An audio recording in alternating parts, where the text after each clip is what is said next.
Hi friend, जय श्री कृष्ण। आज આપણે બનાવીશું ગણપતિજીના પ્રિય એવા ગોળ ચૂરમાના લાડુ। આજે આપણે મુઠિયા તળિયા વગર ભાખરી બનાવીને તેમાંથી લાડુ બનાવીશું। તેના માટે આપણે એક વાસણ લીધું છે, તેમાં એક વાટકી ઘઉંનો કરકરો લોટ લેવાનો છે। તેમાં આપણે 4 ચમચી તેલનું મોણ એડ કરવાનું છે। તમે ઘીનું મોણ પણ તેમાં એડ કરી શકો છો। હવે આપણે સરસ એકદમ મિશ્રણને મિક્સ કરી લેવાનું છે। એકદમ મુઠ્ઠી પડતું મોણ આપણે દેવાનું છે। તમે જોઈ શકો છો કે આપણી મુઠ્ઠી બંધાઈ છે। હવે થોડું થોડું પાણી લઈ અને આપણે કઠણ એવો લોટ બાંધી લેવાનો છે। તો જોઈ શકો છો કે આપણો લોટ બંધાઈ ગયો છે। આ રીતનો લોટ કઠણ હોવો જોઈએ। હવે આપણે તેમાંથી એક લુવો લેશું અને તેમાંથી આપણે ભાખરી વણી લેવાની છે। સેજ કિનારી ફાટશે પણ તે જોઈન્ટ કરતી જવાની અને આપણે ભાખરી વણી લેવાની છે। હવે આપણે ભાખરીને શેકી લઈશું। એક બાજુ આપણે લોઢી મૂકી છે અને એક બાજુ તાવડી મૂકી છે, જેથી કરીને આપણી ભાખરી બંને બાજુ તરત બે ભાખરી શેકાઈ જાય। ફેરવતા જશું અને ભાખરીને શેકતા જવાની છે। આપણે ગેસની ફ્લેમ એકદમ સ્લો જ રાખવાની છે, જેથી કરીને ભાખરી અંદરથી કાચી ન રહે અને સરસ ક્રિસ્પી બને। તો તમે જોઈ શકો છો કે આપણે એક બાજુ થઈ ગયું છે એટલે ટર્ન કરી લેશું અને બીજી બાજુ પણ તેને શેકી લેશું। આપણે બંને ભાખરી તૈયાર થઈ ગઈ છે। હવે આપણે એના પીસીસ કરી લેવાના છે અને એક મિક્સર જારમાં લઈ લેવાના છે, તેને ગ્રાઇન્ડ કરી લેવાનું છે।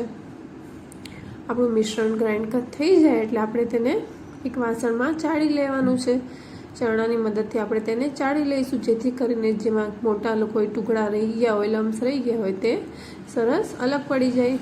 આપણું મિશ્રણ તૈયાર થઈ ગયું છે। હવે આપણે એક વાસણ લઈશું, તેમાં જે વાટકીના માપથી આપણે લોટ લીધો હતો એ જ વાટકીના માપથી અડધો વાટકો ગોળ લેવાનો છે અને 2 થી 3 મોટી ચમચી આપણે તેમાં ઘી એડ કરીશું। હવે તેને સરસ રીતે મિક્સ કરી લેવાનું છે અને ગેસ પર આપણે તેનો પાયો નથી બનાવવાનો ગોળનો, પણ આપણે તેને મિક્સ કરી લેવાનું છે।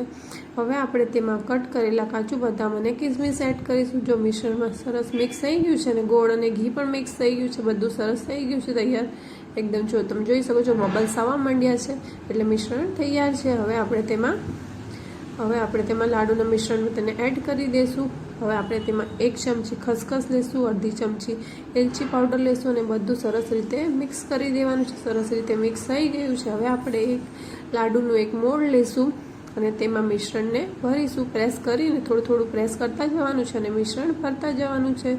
જો હવે આપણે તેને ટર્ન કરી લઈશું। જો આપણો લાડુ તૈયાર થઈ ગયો છે।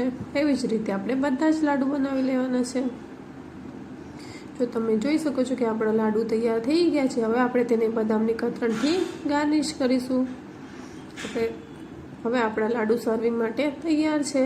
આપણે નાના ગોળ લાડુ પણ કર્યા છે ભગવાનને ભોગ ધરાવવા માટે। જો તમને મારી રેસીપી ગમતી હોય તો મારી ચેનલને લાઈક, શેર, સબસ્ક્રાઈબ કરજો।